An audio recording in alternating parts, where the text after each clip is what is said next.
Welcome back to Gameday Tarps Podcast, Episode 8. This is a common time for news that we have today of retirements where guys usually wait for PTOs, and if they don't get them or if they're too injured to play this year, then they decide to retire. So we've had a couple of retirements this year. We had Eunice Donskoy, who's retired due to concussions. Carl Hagelin has retired due to eye and hip injuries, and Michael Delzato has chosen to retire as well. So 3 guys who have been pretty successful in their careers that have decided to hang it up and call it a career. There have also been a couple signings this week. First one was Devin Shore, signed in Seattle. Jake Sanderson signs a massive 8-year, $8.5 million extension after only playing in 77 NHL games. Morgan Frost signed a 2-year, $2.1 million contract with Philadelphia. And reportedly, Buffalo is going to be signing Rasmus Dahlin to an 8-year, around the $10.5 million extension range. What are you guys' thoughts on those signings and retirements? Signing-wise, I think Jake Sanderson, got a big contract where he hasn't even played a full season's worth of games yet. I think he probably should have signed maybe a little lower in years, but hopefully he can show himself or come out of his shell a little bit. Yeah, I'm not too sure about this one, boys. I mean, Pierre Dorian was just handing out money bags left, right, and center. I mean, even for a guy, like you said, who's only played like 77 NHL games, a first-round draft pick out of the 2020 draft, like this was just a weird one coming out of Ottawa yesterday. I mean, maybe they're thinking like, hey, he could be the next Carlson the way he keeps progressing like this with his productivity. But I mean, it's just 8 years for $8 million a year. Like that's a lot of money. I mean, yeah, they have a lot of money now with DeBrincat off the payroll. But yeah, it'll be interesting to see. I think for Rasmus Dahlin, if he does sign a $10.5 million extension, all of a sudden that's kind of looking like a bargain because he's played so many years at such a high level already. And then you have Jake Sanderson just signing for 8.05. Like 10.5 is not that much of a step up from a Jake Sanderson to a Rasmus Dahlin, who is definitely the best defender on his team, whereas Sanderson is maybe 3, maybe 4. You got Shabbat, you got Chikrin, maybe Brandstrom could outperform him if he takes a large step. So you never know. I just think that that's a lot of money for a guy who's just barely going to be making less than a Rasmus Dahlin type of player. It's just a big step for them to take with their young core instead of giving him a bridge deal and making sure he actually comes to that level on like a 3x5 with $5 million for 3 years. I just think 8x8 after 77 games is crazy. Yeah, I think Rasmus Dahlin is definitely worth that big payday coming up with the Buffalo Sabres. But I mean, Jake Sanderson, Rasmus Dahlin is definitely going to go to the Sabres GM and say, look, this guy just got how much money a year? So, I'm definitely deserving of a payday. And you know what? We've all seen him over the last few seasons. He is hell of a player. He definitely deserves that payday. But a Jake Sanderson deal? Oh, man. Yeah, that was definitely an overpriced. But Rasmus Dahlin will definitely one-up that 100%. And then other rumors here, 2 players who potentially could sign in Detroit are Thomas Tatar, who they've already drafted once upon a time, and also maybe potentially Patrick Kane. Yeah, I mean, Detroit was once upon a time in the Western Conference with the Chicago Blackhawks, and even before Patrick Kane was even drafted by the Hawks, that rivalry was there in the West, but no one was going to Chicago games, nobody. And you ask any longtime Hawks fan, not just a modern day bandwagoner, there was no one showing up to games. You could look in the records of how many people were actually on average going to a Chicago Blackhawks game. There was nobody until Taves and Corey Crawford and Patrick Kane showed up, and they, created that dynasty there. So, I mean, it'll be definitely interesting now on the other side of things, having, Patrick Kane now going to the Red Wings. I used to grow up about 15-minute drive from Joe Louis, and the fans there are amazing. I don't like the Red Wings at all, but, I mean, their fan base is unwavering. They are diehard fans, and, there's just a new kicking around in Detroit. Chicago is going back to the old dark ages of where no one wants to play there anymore, no one wants to watch the games. But now Patty Kane, back in the day, like I said, they're in the West, he would always be going to Detroit, and I'm sure he knows damn well that it is fun to play in Motown. The fans are electric, that house gets loud, and I'm sure he's going to get a payday from Stevie Y. Yeah, I think the only other option really in terms of money that could pay him is Buffalo. I think if he wants to, I don't know, they're both a good chance to win and they both have some decent money, but Buffalo definitely has more money. So if it comes down to money, I would say he goes home to Buffalo. But I think you're right. If it comes down to like he likes to brink it, they're good buddies. You know, they've had stellar years together on the same line. And if he wants to win, Detroit may now be positioned a little bit better due to their veteran core over Buffalo's young guys to win quicker. So I think that he could end up in Detroit over Buffalo for that reason. And he could always go to Buffalo if he signs a 1 or 2 year deal in Detroit, finish his career in Buffalo on a 1 to 2 year deal. Maybe when they're the team that's taking the jump to be the cup winner. So you never know how that could shake down. Yeah, I mean, they're just rumors, right? Patrick Kane might even just end up somewhere else completely, but it'd be cool. Because, I mean, I even think I said it a few episodes ago that I could see him potentially going to Detroit, so it'd be cool to see that come true, you know? Yeah, and even at the same time, too, like back in the day when, Kane was, well, he's still almost in his prime, but, like in his younger days, like Detroit, for that matter, like they had Pavel Datsyuk, Henrik Zetterberg, Kronwall, they had Jimmy Howard, Nicholas Lidstrom still. Like, it was just a phenomenal team to watch, and I'm sure he knows that, Detroit, yes, is a historic franchise, but it's also, like I said, electrifying to play. So if Detroit's willing to pay him big bucks, I'm sure damn well he will go play with his buddy DeBrincat in Detroit very soon. All right, up next we have the newest release from CBS Sports. They have released their top 10 centers for the year. Coming in at number 10 is Elias Pettersson, and outside of the point totals of 102, I know that we all kind of agree that he is not a top 10 center in the National Hockey League.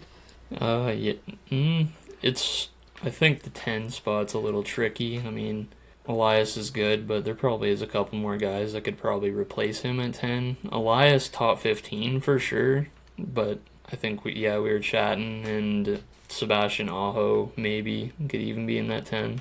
Yeah, I mean, if we're just going off of the 1 through 10, I mean, I'd keep Pettersson at 10, to be honest, because there's a lot of very worthy guys in that top 10 list. So, yeah, I'd say 10's relatively good for him.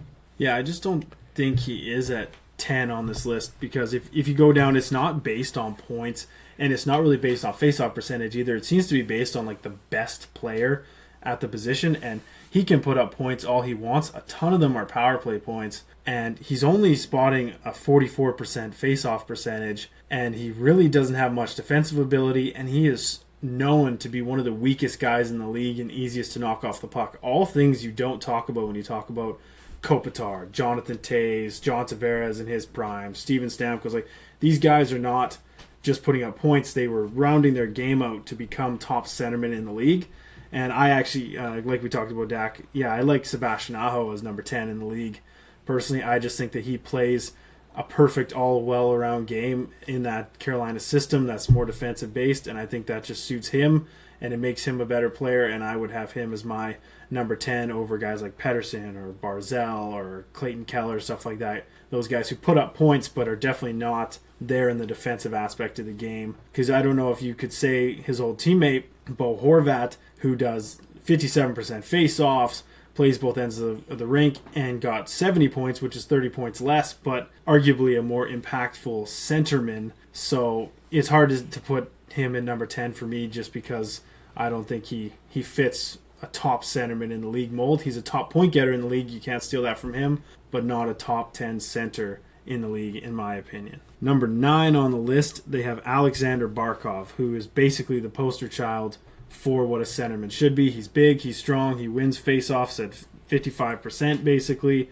and he puts up good points, and he leads his team well as, the number 1 center on that team. So I don't know what your guys' thoughts are at him at 9. I maybe would put him higher because he led the Panthers to the playoffs with his strong faceoff ability. I think, 9's a good spot for him out of all the guys that are on this list, but I agree with you. He probably could go to like 8 or 7 potentially. Not top 5 in my eyes yet, but he could probably go a little higher than 9. Yeah, I totally agree with you guys. I mean, he could be a little bit higher, but I think, 9's a solid position for him in that ranking list. I mean, yes, he's the poster child even for South Florida, like for the Panthers there. He's the captain. He had a great season last year, getting them all the way to the Stanley Cup final. I think Barkov's a good choice for number 9. Number 8, they have Braden Point. Kind of similar to Pettersson. I will throw, as a Lightning fan, I will throw his defensive ability under the bus for sure. If we were definitely doing it based on pure centerman, Barkov should definitely be ahead of Braden Point. But you cannot deny Braden Point's impact over the last 4 years, leading the playoffs in goals over that span, leading it in points in one season as well. So to me, his impact does allow him with 2 cups to be in that slot. I thought he maybe should be higher. There's a few guys on the list ahead of him who I thought maybe haven't had the success he's had that could have dropped, and one guy for sure is a bit younger. But I think that, he can definitely go 8. I'm not really too upset with that. He's definitely a top 10 in the league.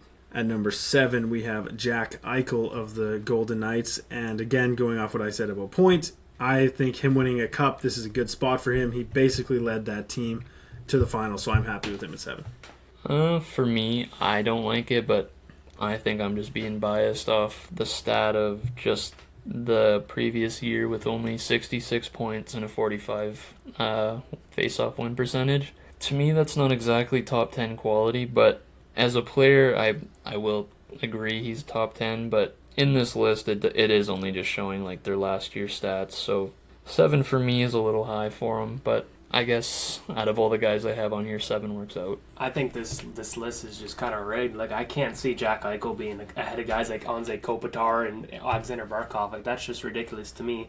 His face-off stats were down. His points were down last year. Like, okay, yes, he was recovering mostly from his off-season surgery, but still, like, just having Jack Eichel at number 7 is just mind-boggling to me. You definitely get every year the guys who get the blow-up from winning the cup. And it's him who's getting it, right? Marchessault won the player of the playoffs, but obviously everyone thought it should have went to Eichel, and he's hyped now, even though he's really had, other than some flashes, obviously he has injury history, he's had known attitude problems with Buffalo, right? Like, he's had problems his whole career. Now he's kind of figuring it out. He noted going to a more mature team like Vegas helped him mature quickly and become a better player, but yeah, I just think he fits the 7 mold off of last year going into this year. But if we were definitely talking a longer time frame, I don't think he definitely would be lower. He probably wouldn't be top 10. I'd put Pettersson in over Eichel if we were talking last year or the year before. Yeah, exactly. Number 6, this one is the one that I have the most problem with. Probably the most potential left out of anyone in this group due to age is Jack Hughes at number 6. And I love Jack Hughes. I'm a fan of him. I think he's continuing to be a stud. He's going to continue to be a stud.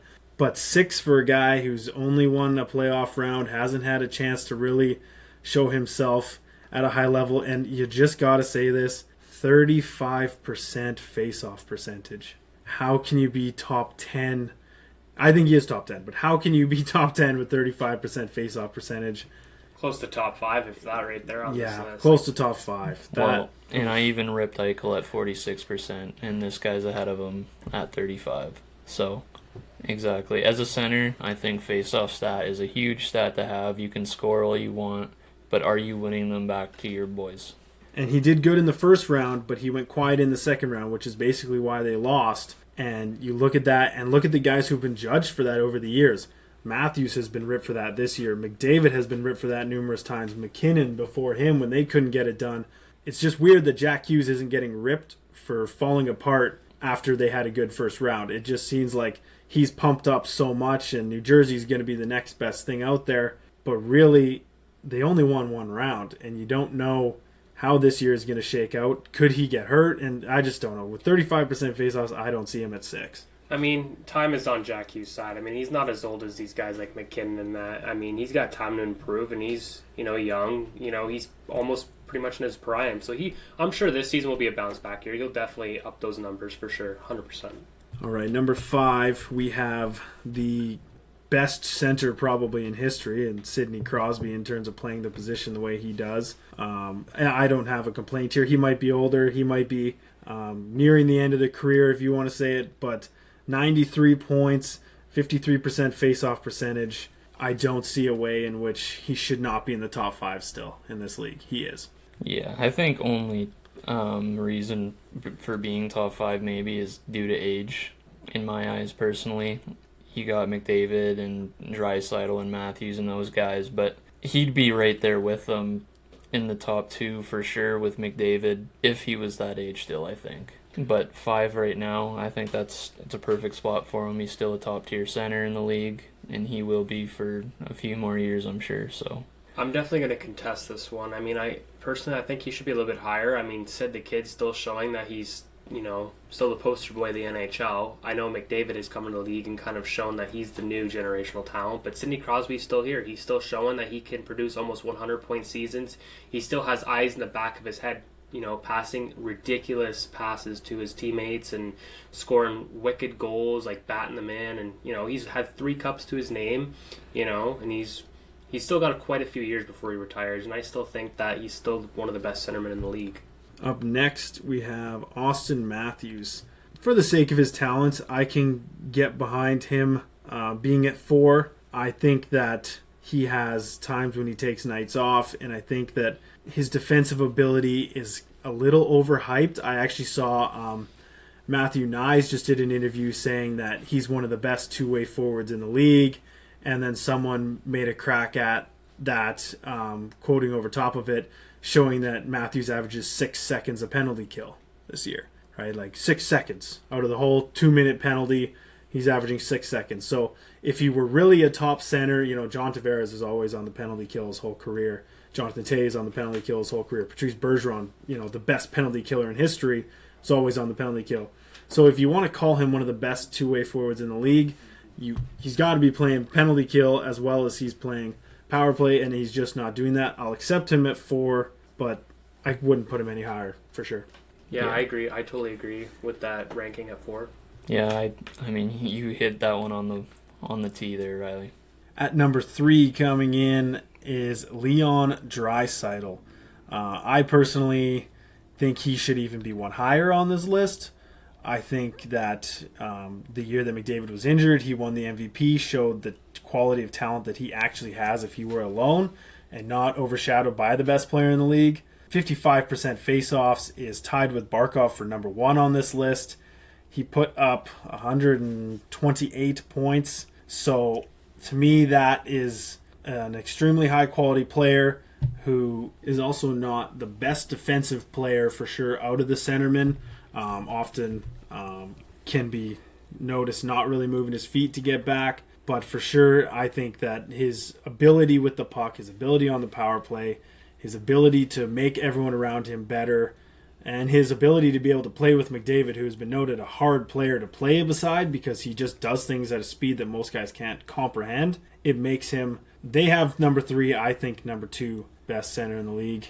I don't know what you guys think. Well, and I mean, if McDavid were to get, let's say, a season-ending injury, Draisaitl's the perfect guy to come step in and fill those shoes for sure. I think it's hard enough to get 128 points in a season, let alone even get 54% in face-off wins, right? So, and for him to play second best to McDavid and put up those numbers as well, I think, yeah, top 3 and arguably top 2 center for sure. Well, I'm just going to contest this real quick, and before you guys roast me for this, yes, I do agree Leon Draisaitl is, if not one of the best players in the world right now. Okay, there's no denying the fact, but you want to talk about a poster boy for taking a night off? It's this guy right here, okay? You ever watch an Oilers game? Just look closely. Just look closely. You'll see the hustle sometimes of taking the night off. This guy will just be floating. The only thing he's good for is taking a pass, giving a pass, shooting the puck, scoring. But you know what? I think his hustle is not really all there, to be honest with you boys. So, I don't know. It takes a toll on a guy when the rest of the team doesn't have any offense, right? Well, exactly. It's just him and McDavid, pretty much. Well, to agree with you, I did get to watch him, I told you this earlier, about 3 times with the Kelowna Rockets, and I could not see the hype behind him at that time. I was like, this guy does nothing. He got no points in all 3 games I watched him. He was floating around. He was not effective. Now you kind of realize, like, he was just kind of in North America to get used to the rinks. I don't really think he cared about being a Kelowna Rocket. It was more so like just moving on to the NHL. The goal was to come to North America, play in the smaller rink, go to the NHL. Then he learns he gets to play with McDavid, and then he spikes his career from there. But yeah, I agree. I've seen him take the night off quite a few times. But I think the same has often been said, unfortunately, about like a guy like Auston Matthews, who he can just go missing sometimes, hence in the playoffs. Sometimes these guys don't have that competitive bone when they have to really step up and be the leader. I think that's what's easy for Draisaitl is the fact that McDavid's the leader of the team, that he can just float around. He can be in the background, put up good points, and not necessarily be expected to be number one, but he has proven that he can be number one if he has to be, like when McDavid was hurt. So I just think he's number two. Our number two on the list is Nathan MacKinnon, and I love Nathan MacKinnon. He's a workhorse, never takes a shift off, never takes a night off, hits everything, but he's just a little bit less of a player in my eyes than Draisaitl. But now we can go into Nathan MacKinnon. Yeah, I mean, having Connor McDavid at number one, I mean, everybody's gonna say he's a number one. So I'm gonna be biased. Like I'd say McKinnon would be number one, but number two is pretty damn close for me. I mean, yeah, he's coming off his first 100-point season of his career, and now having his Halifax Moosehead teammate Jonathan Duran joining him from the offseason, like his point total numbers could be going up from now. You know, he could be getting a couple more 100-point seasons, and you know, I think his defensive game is pretty good. I mean, he has a pretty hard shot. He has these nifty plays that he's just getting highlight reel after highlight reel. You know, I think number two is a pretty solid pick for me. Yeah, again, it's arguably Draisaitl, MacKinnon, 2 and 3. So this list, the top three, I think is fine, okay, but again, arguably 1, 2, and 3 could be MacKinnon, Draisaitl, or vice versa. Well, it's all going back to what you guys were saying earlier too, like the whole face-off percentage, like your defensive game. Like I've noticed Draisaitl, like, you know, if you know the other team, the opposing team's coming up into his end, like he's not even hustling back much at all to, you know, get into the play. He's just waiting for either that breakout pass or he's just waiting to score. Like it's all about the centerman having an all-around game, which factors into saying, okay, who is the best at his all-around play. And I think MacKinnon definitely one-ups Draisaitl in that aspect of playing the whole 90 feet of the rink. No, I do got to contest a little bit there, is that Draisaitl wins over 10.5% more face-offs than MacKinnon. So Draisaitl's at 54.9%, whereas MacKinnon is at 44.4%. So, yes, he might take a little bit of a night off, but you do often see when they need to face off one in the defensive zone, it's Draisaitl over the boards. When it's Colorado, it's Landeskog. It's someone else. He's not the top center on the team all of a sudden for the most important point in the game. You're on the penalty kill, you're up by 1 or you're down by 1, and you need to keep the game either in the lead or so you can come back not down by 2, and McKinnon's not the one out there taking the face-off, whereas Draisaitl usually is the one out there taking the face-off. And just think of it this way, though. Nate Dogg has been having to take more face-offs because Gabriel Landeskog has been out all year last year, and now he's, again, going to be all out this year, so he's going to have to be relied on as their number one centerman. So maybe he's been, you know, preparing for the off-season, more, you know, center face-off practices. And you got to give him the benefit of the doubt, too, like you said. If you have a line that has Landeskog on it and MacKinnon on it, you're lining up your best centerman and your best defensive player against MacKinnon, not Landeskog. But the vice versa, Draisaitl has a little easier, whereas they're lining up against McDavid, not Draisaitl. So he's not necessarily versing the best centerman on every team every night. It could be more McDavid. The stats say he's the better face-off guy. The team shows he is with how they put him in situations to win face-offs. If it's McDavid and Draisaitl on the ice at the same time, Draisaitl will take the face-off most of the time, not McDavid, so that shows you who they think is the better face-off guy in their locker room. So I think, yeah, MacKinnon needs to raise that, but you're not wrong about him being the better defensive player. He works hard to get back. He's often the guy getting back, stealing the puck, and going to the other end of the ice all by himself just because he's working so hard. Whereas Draisaitl, yes, he kind of allows the play to come to him. The puck will get taken. He'll open up to an empty space on the ice, make a quick play, go into another open pocket in the offensive zone, usually either score from there or get, you know, another play off to someone else if he gets the puck. So they do. The problem is they play two completely different styles. Draisaitl is a left to right or side to side player where he floats around, whereas MacKinnon is a straight forward. He's a up and down player where he uses his speed up and down. So it's hard to compare them direct, but I still think Draisaitl is a slightly better player over MacKinnon in my opinion. Well, I mean, with Edmonton, they have a straight shot down the middle with their four centermen. Like, it's pretty much unmatched in the Pacific. They got a good center core there. But with Colorado, I mean, yeah, they have McKinnon. And then who are you going to have on the second line? You're going to have Ryan Johansson or Valerian Nichushkin. Like, it's just having McDavid and then Draisaitl one after the other. It's like that's two pretty hard opponents to go after. And then, yeah, you just have McKinnon really is the hardest, toughest battle for Colorado to go up against. So, yeah, I see what you're saying. Doubling back on McKinnon and Durand playing together, though, the two of them lighting it up in Halifax and being easily the best players that year in the Quebec League. The problem was that they were the two fastest skaters in the league, but McKinnon had the talent to continue on and the work ethic, whereas Durand kind of preyed on the fact that he was just naturally better than everyone else and didn't have to work for it. The second in Tampa that he had to start working hard, it all fell apart. Whereas McKinnon thrived off that. He thrived off being a guy who needed to work to be better and wanted to be the best. Durand could have absolutely dominated, but he had attitude problems, thought he deserved more ice time than he was getting, thought that he should have been a star player in the league when clearly he never has been now. Like, no matter what, he had to go into the mental health program, I believe it was, because he was struggling, I believe, with the realization that he's now almost 30 years old and he's not good. Like, I think that hit hard. I think that he finally hit that wall and he didn't know what to do. And I almost think it's false hope, him going to Colorado. Like, what they're hoping that he can get his spark back with McKinnon, but that was 2013. It's now 2023. They haven't played together for 10 years, maybe other than in practices in the summer for fun or whatever. But 10 years is a long time to just say, oh, they'll just pick their chemistry back up.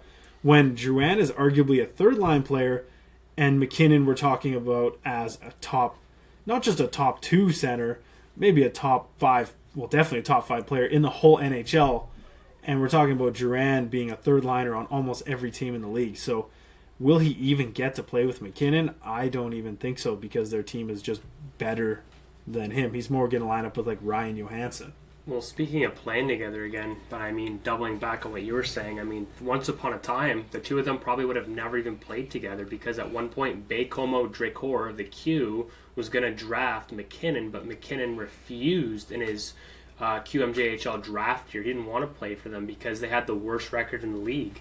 And to think, like, what if, the general manager were to say, hey, we're still going to draft you anyways, regardless if you don't want to play for us or not. Like, Halifax would have not gotten that duo of McKinnon and Durand once upon a time to go to the 2013 Memorial Cup and win it all against the London Knights. By the way, I'm glad they won, and I'm glad Peterborough beat you all this year in the OHL Championship Series.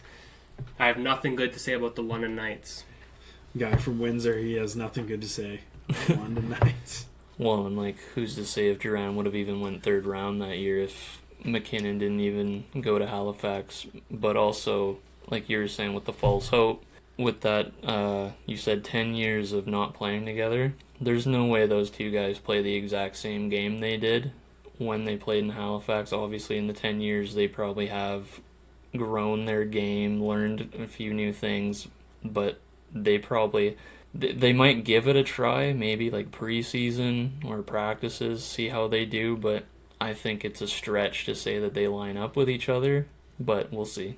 Oh yeah, 100%. There's going to be different factors like coaches, lineups, maybe you had that second pairing, like, your other winger. Like, there's more factors to be involved with, from your junior playing days now to the NHL level. Like, they haven't even played together in the NHL, let alone, I don't even know if they practiced together since the 10-year mark, since they were drafted into the league. So yeah, it'll be definitely interesting to see if they can reproduce like they did in their QMJHL days. And really, Durand was being scratched in Montreal. We're talking about the Colorado Avalanche, who just won the Stanley Cup a year ago, off the fact that they were deep and they were smart with their positioning, which Durand typically is not. He's a defensive liability most of the time. So you're looking at him like, how does he fit in Jared Bednar's system, other than like maybe McKinnon asked for him to be there?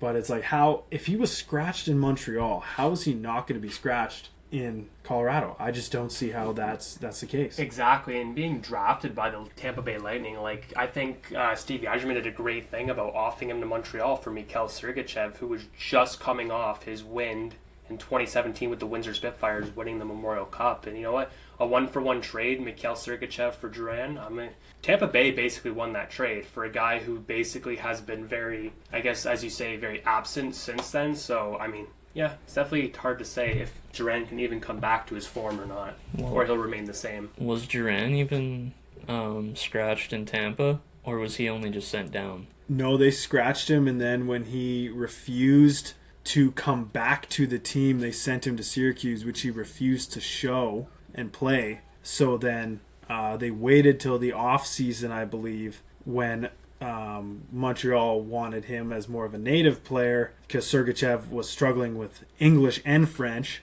So they were like, well, this isn't really working out. They were deep at the time on defense because they had just traded for Weber. They had, I think they just traded for Weber. Then they had Petrie. They had Markov. They were just deep. They had 6 good D, and Sergachev was 6 or 7 on the depth chart. And it made sense when they had all these defense in front of him to trade him when they were actually weak in the left wing position, which Duran was playing. So they made the 1-for-1 swap, and yeah, it's worked out tremendous for Tampa and for Sergachev, and it did not obviously work out for Montreal or Duran. Number 1 on this list is obviously Connor McDavid. Cannot discount the 153 points and the 51.9 or 52% face-off percentage. He's the fastest player in the league. He's the smartest player in the league. He's the most dominant player in the league. I don't know if there will ever be a player like him. He may go down as one of the top 5 to 10 greats of all time just based on the way he is. So to me, number 1, it makes complete sense. I think it's, just an obvious one there. I don't think there's anyone that's, maybe other than Dallas here, to oppose that number 1 position. But, I mean, I think McDavid's just a no-brainer. I mean, next year everyone's going to say it's going to be Bedard. But I think I've seen a thing with Subban in an interview not too long ago where he's saying McDavid is he's a different type of player. Like, you have to be up to Connor's speed to play with him, as where Bedard could probably make anybody great around him. He could be a passer, he could be a shooter, which I kind of agree with just by watching Bedard in his Regina Pats Play days. with the Regina Pats. Yes. Good luck with that one. But no one's really seen what he can do at the NHL level yet, as where we've seen McDavid since 2015. And we have seen the guys where it seems like it's going to work out with McDavid. Taylor Hall, great example. They thought those two were going to be insane together, and then they just didn't have that spark anymore. So you got to be a certain player to play with McDavid, but McDavid on his own is still a great player. So number 1, he deserves number 1. See, and that's where I think that factor is different, is that, like, you know, you have to be somewhat on the same level as Connor McDavid to be able to get that ice time with him and become a better player, as opposed to a guy like Sidney Crosby, who's a little bit older and he's not as fast, but he can turn anybody into a great player again. Like, just think, like, back in the day when Jake Gensel was just breaking the league, he turned him into a great player. He turned Connor Sheary into an amazing player. Brian Rust, for example. Like, just, he makes these guys into great players, but he doesn't expect a whole lot. Like, you don't have to be as fast as me, but definitely have your offensive IQ and your awareness to know when I'm going to be passing you the puck, or, you know, have smart decisions, smart playmaking, and we're going to get the job done. So, I mean, that's where I kind of contest the fact that, you know, McDavid, he's going to be the leading point scorer in the league. Don't get me wrong, he's one of the greatest players in the world, but to say that you have to be on that certain level, I mean, it kind of dictates, you know, making another player great. I think I'll argue the same point from the opposite side.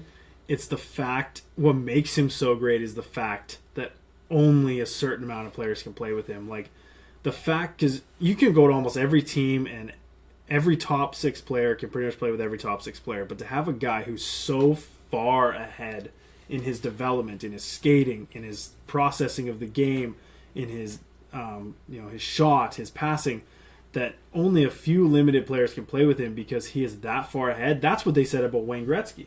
Wayne Gretzky was so much smarter than the rest of the league that he was hard to play with. That's why he had one guy who could play with him and one guy who defended him, because he didn't need two good line mates. He needed one guy who could play with him, and then the McSorleys who backed him up. So the only two players that you've heard who are like that. Actually, it's probably three. The third one's probably Bobby Orr, who's the other player that you've heard was like so far ahead of everyone else in his position that he kind of was able to do things himself. So just to be in the air with those two makes it more of a realization like there's no way he's not the best player because it's so hard to play with him. He's just so much better.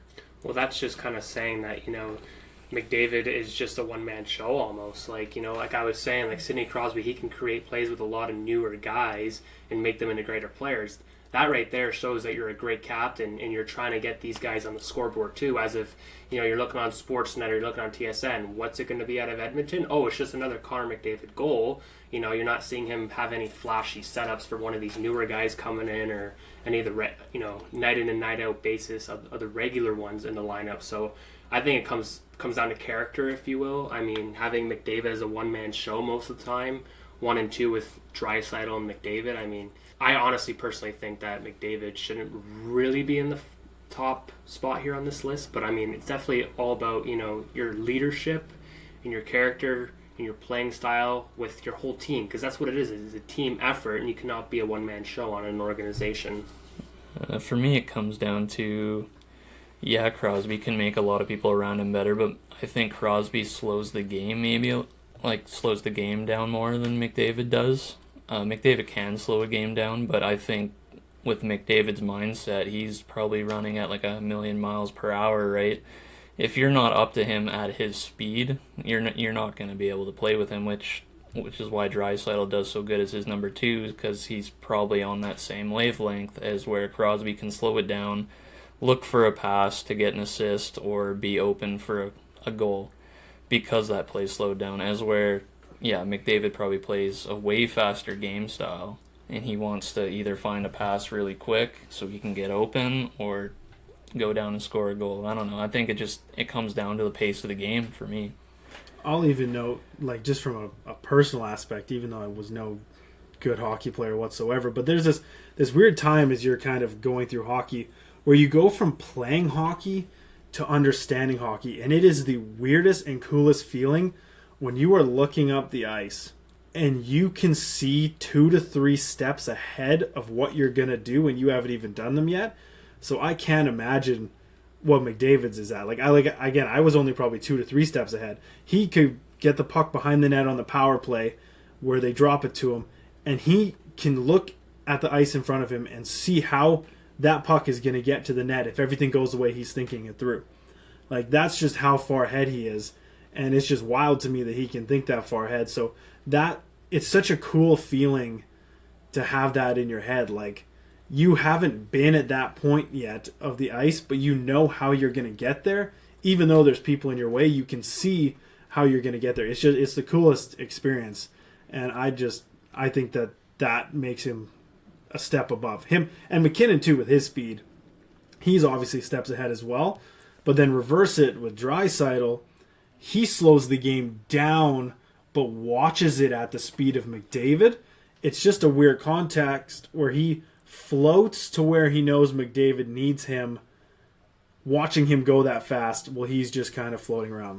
That also is something that's extremely difficult. Not playing at a high speed, but watching and thinking the game at a high speed is also extremely hard and talented for Draisaitl to do. Well, think of it this way though too. I mean, it took Draisaitl 3 years in Edmonton to finally get to where he's at this level of playing. So it definitely takes time for sure.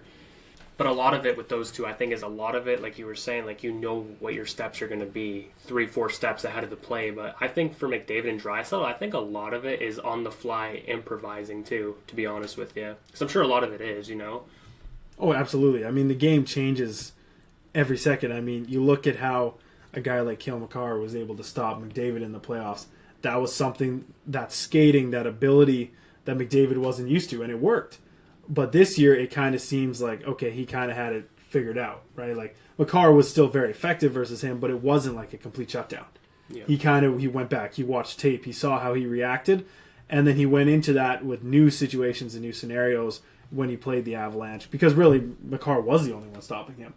Like, I've seen Victor Hedman get blown by, Roman Josi get blown by, all the top defensemen in the league. Numerous defensemen, numerous teams, man. McDavid's walked through 5 guys in so many highlights. And you know what I think what a factor is, because a lot of these guys, because Makar is almost in the same age range as McDavid, you know what? I think it's a style of new age hockey. Mm-hmm. Like guys like McKinnon, Crosby, Victor Hedman, like they're, and Steven Stamkos, like they're in the older age range of older school hockey, almost in that little threshold of, you know, McDavid and the Matthews and the Eichels, like they're getting faster, they're learning stuff on the fly, and you know, I think it's definitely a new age of hockey coming, and this is why these guys can do and have the awareness of the hockey plays that they do have. All right, that does it for episode 8 of Gameday Tarps podcast. As always, thanks for listening, and don't forget to rate and review.